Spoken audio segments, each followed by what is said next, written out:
ये कहानी एक आर्मी मैन और एक लड़की की है जो एक दूसरे से बहुत प्यार करते थे और एक दूसरे के प्यार में डूबे रहते थे।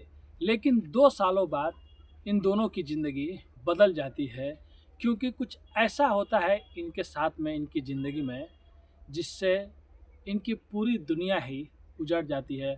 और ये कहानी जो भी सुनता है इनकी लव स्टोरी और इनके बारे में वो चौंक जाता है कि आखिर में कोई ऐसे कैसे कर सकता है इतनी बेरहमी से किसी के साथ में। तो चलिए पूरी कहानी को इसके बारे में बताएंगे आप लोग को। उससे पहले आप लोग से रिक्वेस्ट करते हैं, अगर आप हमारे चैनल पे नए हैं तो चैनल को सब्सक्राइब, लाइक, शेयर, कमेंट करना मत भूलिए। तो नमस्ते, आदाब, सत श्री अकाल। आज की जो मैं सच्ची घटना आप लोग को सुनाने जा रहा हूँ, ये घटना महाराष्ट्र के नागपुर की कहानी है। ये कहानी 28 अगस्त रात 8 बजे से शुरू होती है।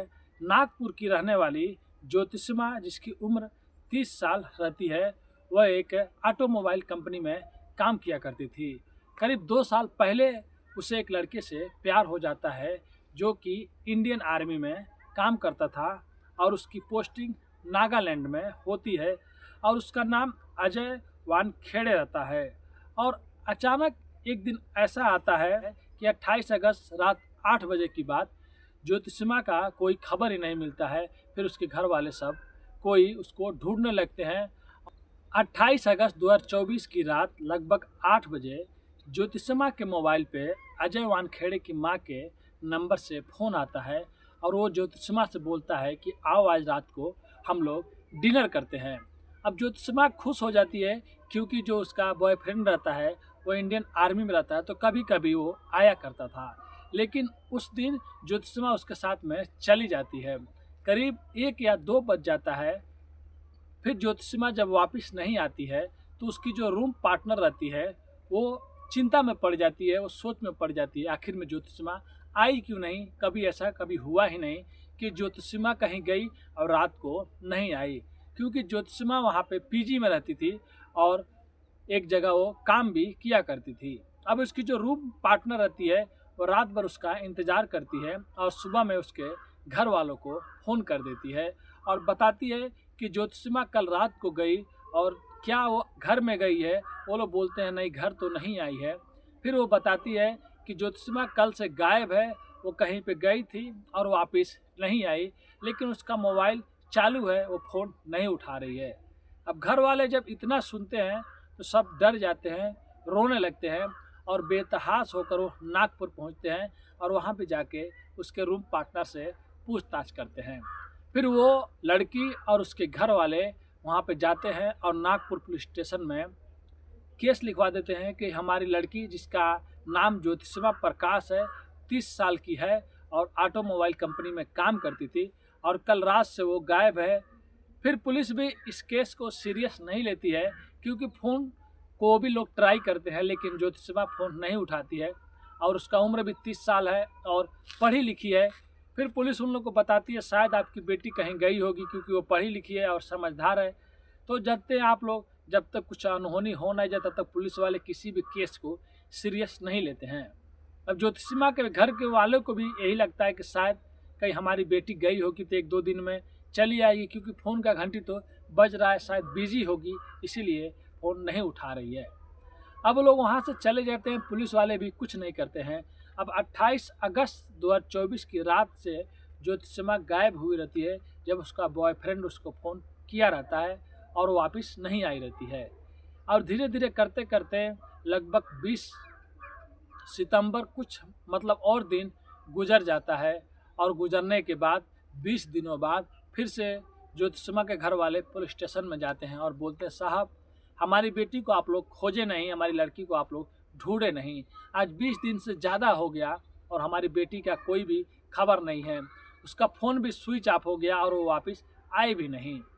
अब पुलिस भी सोच में पड़ जाती है कि ये बात तो सच है, क्योंकि अगर कोई अपने घर से या कहीं पे गया है तो 1-2 दिन समझ में आ रहा है, 3 दिन, 20 दिन से ज़्यादा हो गया और लड़की पढ़ी लिखी है तो फ़ोन तो करना चाहिए या फ़ोन रिसीव करना चाहिए, कोई ना कोई बात है। अगर हम लोग इस केस को अभी सीरियस नहीं लेते हैं तो बाद में कुछ अगर बड़ा कांड हो गया फिर पुलिस की बदनामी होगी और बहुत कुछ सुनना पड़ेगा। अब ज्योतिषिमा के घर वाले एक और केस लिखवाते हैं किडनैपिंग का, शायद हमारी बेटी का कोई किसी ने किडनैप कर लिया हो। और आप लोग को भी मालूम होगा किडनैपिंग में अक्सर जब पैसे फिरौती मांगे जाते हैं, अगर सही टाइम पे नहीं मिलता है तो लोग कुछ गलत कर देते हैं, हत्या कर देते हैं। तो पुलिस को शक हो जाता है। अब पहली बार नागपुर पुलिस इस केस को सीरियस लेती है और ज्योतिषिमा का मोबाइल का लोकेशन और मोबाइल का हिस्ट्री निकालती है। अगर पुलिस चाहती तो 20 दिन पहले ही निकाली होती, लेकिन उस टाइम वो लोग सीरियस नहीं लेते हैं।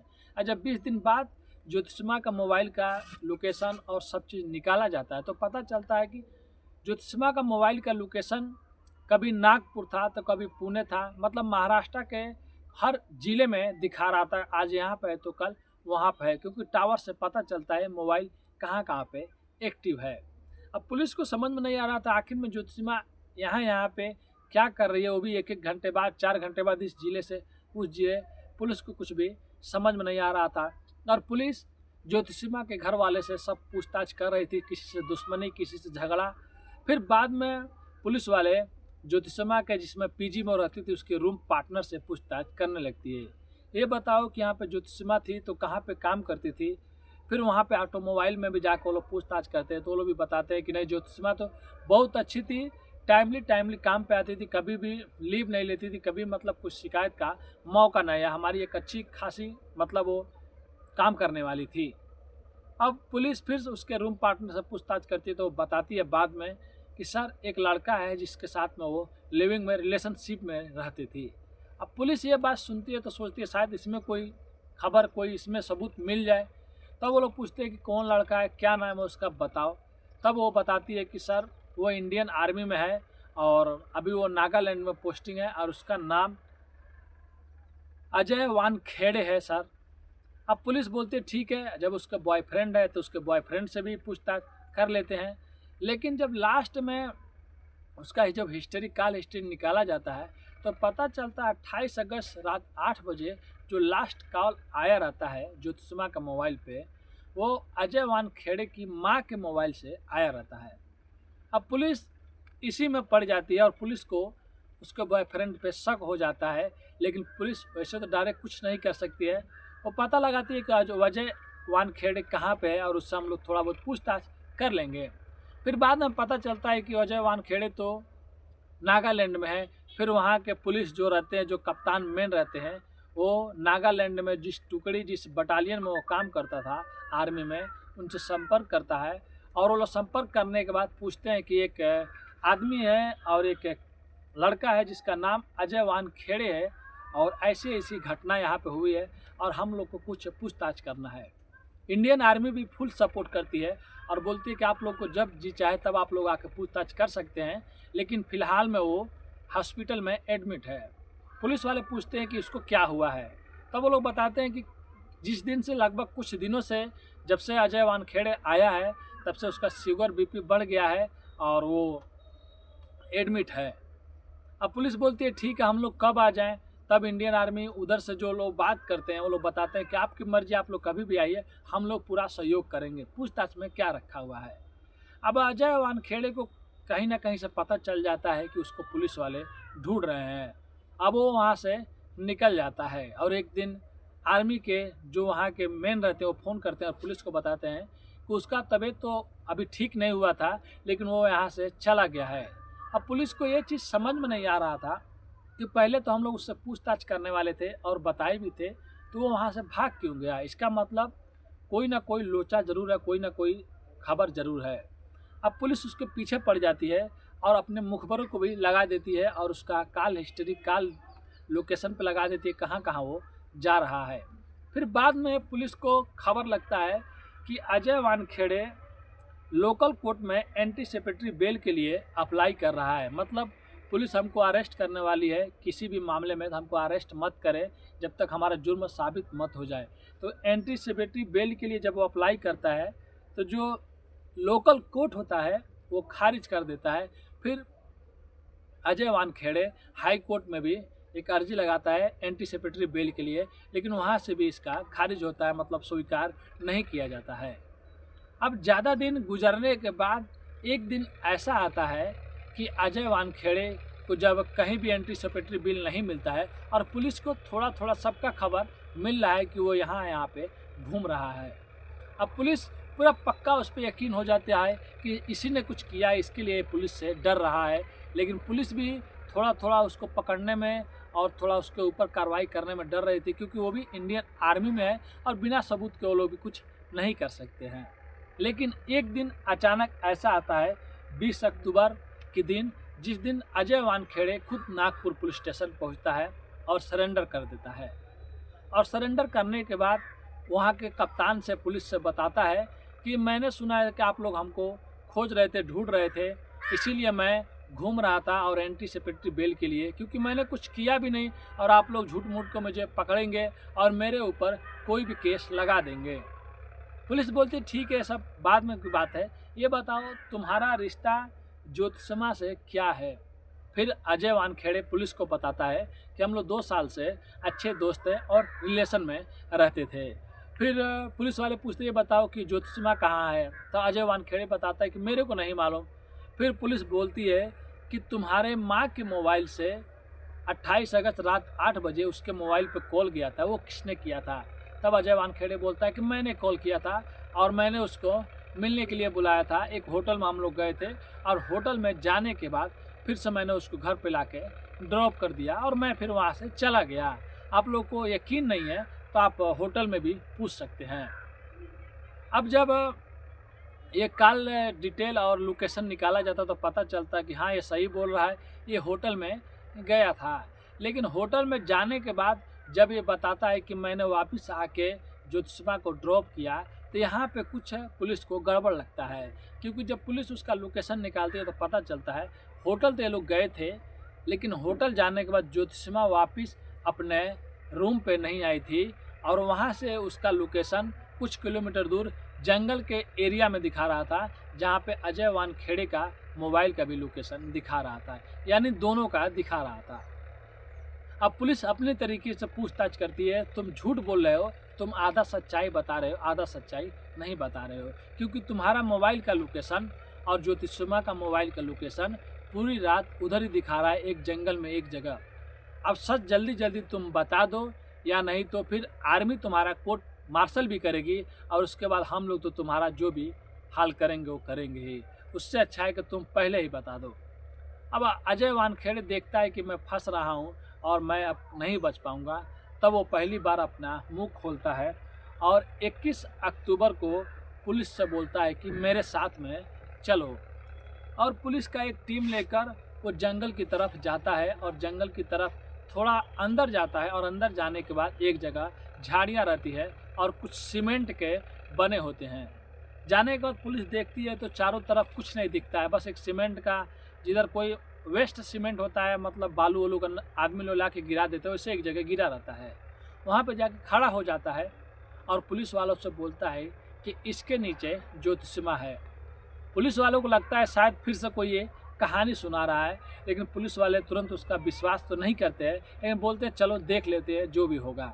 अब पुलिस वाले फॉरेंसिक टीम को और भी जितने भी टीम होते हैं सबको बुलाते हैं और बुलाने के बाद वहाँ पर खुदाई कराते हैं। तब उसके अंदर से एक लाश कंकाल मिलता है, क्योंकि 2 महीने होने वाले रहते हैं। और कंकाल मिलने के बाद जब उसमें कुछ निशानियाँ मिलती है जो ज्योतिषमा के पास में थी, तो उसके भाई और उसके घर वाले वो सब चीज़ पहचान लेते हैं और ये क्लियर हो जाता है कि हाँ यही ज्योतिषमा है।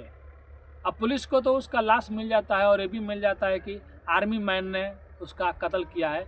अब पुलिस बोलती है ये तो बात तुमने बता दिया, अब ये बता दो तुमने ये कत्ल क्यों किया और इतनी बेरहमी से इसको मारा क्यों और इसको यहाँ पे लाके क्यों दफनाया। आखिर में तुम्हारा उससे दुश्मनी क्या थी, तुम तो उससे प्यार करते थे।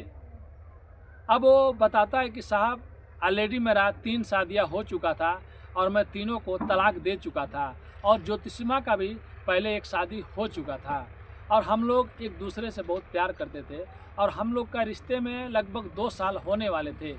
ज्योतिषमा अक्सर हमसे बोला करती थी कि शादी कर लो, लेकिन मैं टाल दिया करता था। लेकिन ज्योतिषमा अब मेरे पीछे ही पड़ गई थी और बोलती थी, धमकी देती थी, अगर तुम शादी नहीं करोगे तो मैं तुम्हारे आला अधिकारी जो ऊपर के अधिकारी हैं सबको बोल दूंगी और तुम्हारी शिकायत कर दूंगी। अब मैं डर गया था साहब, मेरे अधिकारियों को या किसी और को बारे में किसी को पता चल गया तो मेरी बहुत बदनामी होगी। इसके लिए मैंने सोच लिया कि इसको रास्ते से हटाना है। और मैं एक दिन पूरा प्लानिंग करके आया और अपनी माँ की मोबाइल से ज्योतिषमा को फ़ोन किया और उसको बोला कि आओ हम लोग डिनर करेंगे। ज्योतिषमा आ जाती है और हम लोग होटल में जाते हैं। फिर होटल से वापस जब हम लोग आने लगते हैं तो मैं एक जगह लेके जाता हूँ और वहाँ पे एक कोल्ड ड्रिंक लेता हूँ और कोल्ड ड्रिंक में नशीली दवा मिला देता हूँ, जिससे ज्योतिषमा बेहोश हो जाती है। और वहाँ से एक जंगल में लेके जाता हूँ और उसका गला घोंटकर उसको मार देता हूँ। और मारने के बाद उसको कंधे पर उठा के थोड़ा सा जंगल के अंदर लेके जाता हूँ और सीमेंट बालू जो भी रहता है वो मिलाकर थोड़ा बहुत गड्ढा खोदता हूँ और गड्ढा में ज्योतिषमा को डाल देता हूँ और ऊपर से सीमेंट उसके ऊपर डाल देता हूँ, यानी कि उसको जमा देता हूँ। अब किसी को कुछ पता नहीं चलेगा कि यहाँ पे क्या रखा हुआ है। और वहाँ से मैं निकल जाता हूँ और मैं नागालैंड अपने पोस्टिंग पे चला जाता हूँ। फिर पुलिस पूछती है कि ये सब तुम्हारे मन में आइडिया आया कहाँ से? तब वो बताता है साहब मैं एक आशिक भी था और एक आर्मी मैन भी था, लेकिन ऊपर से मैं फिल्में भी देखा करता था। एक फिल्म है दृश्यम फिल्म देखकर मेरे को ये सब आइडिया आया था। फिर मैं वहाँ पे जाने के बाद ज्योतिषमा का मोबाइल लेके वापस आता हूँ और आने के बाद मैं एक टूल नाका पे रुकता हूँ। और टूल नाका पे अक्सर घंटों में कई हज़ार गाड़ियाँ गुजरती है।